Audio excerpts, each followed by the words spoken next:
peut commencer. Le féminisme sauve. On peut commencer.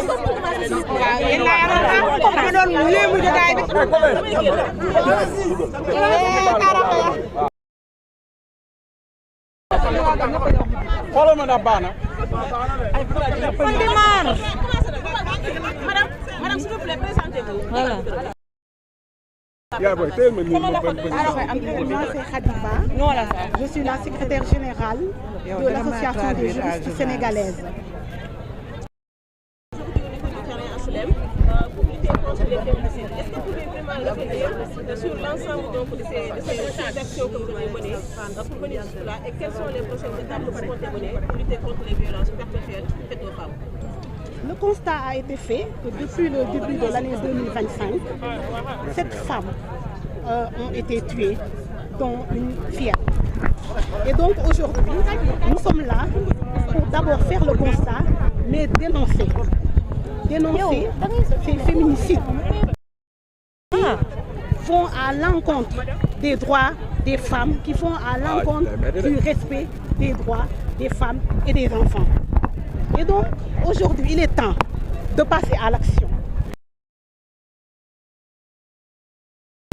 Nous avons des stratégies de lutte contre les violences. Et donc, nous interpellons les autorités à la mise en œuvre de ces lois-là pour que vive le droit des femmes. Parce que si nous continuons comme ça, nous allons vers, en tout cas, une société de violence. Une société de non-tolérance. Et ce n'est pas ce que nous voulons. En tant que femmes, nous représentons le société. Il est temps aujourd'hui qu'on nous rende tous nos droits, que l'on parle avec l'autorité, que l'autorité soit consciente des violences que nous vivons au quotidien.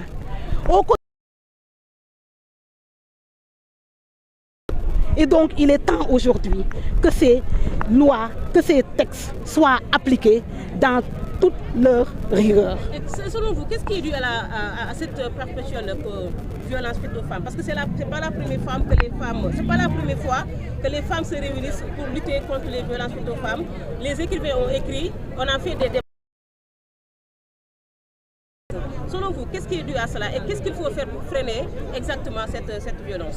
Il faudrait aujourd'hui, pour freiner cette violence, aller vers des réformes profondes. Des réformes profondes de notre système judiciaire.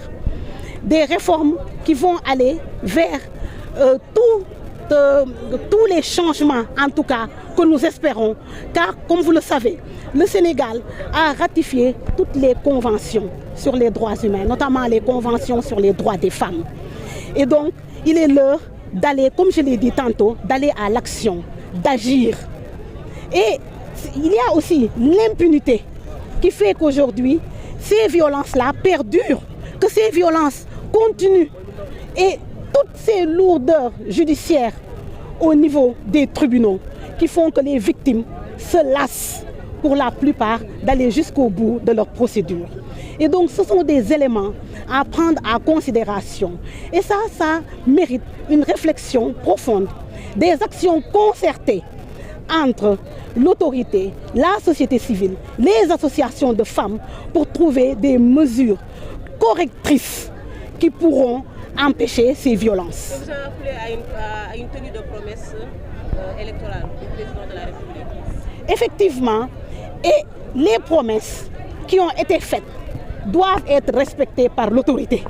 Et donc nous, en tant que femmes, en tant qu'association, nous devons avoir un rôle avant-gardiste et rappeler de tout temps et en tout lieu toutes ces promesses-là qui ont été faites aux femmes pour le respect de leurs droits. ci wolof ñu ngi dajoo fii nii tey ci terrain HLM ngeen di xeex violence wala avec olof bi tey ci wolof ñu ngi fii nii ci terrain HLM ngeen daje fii nii association féminine juriste ak jigéen ñoo xam ne ñu ngi bokk ci kuréel bu ne ngir xeex li nga xamante ni si ni moo di métital ak ñaawteef bi ñuy teg ci jigéen ñi ndax mën ngeen ñëwaat ci loolu noonu.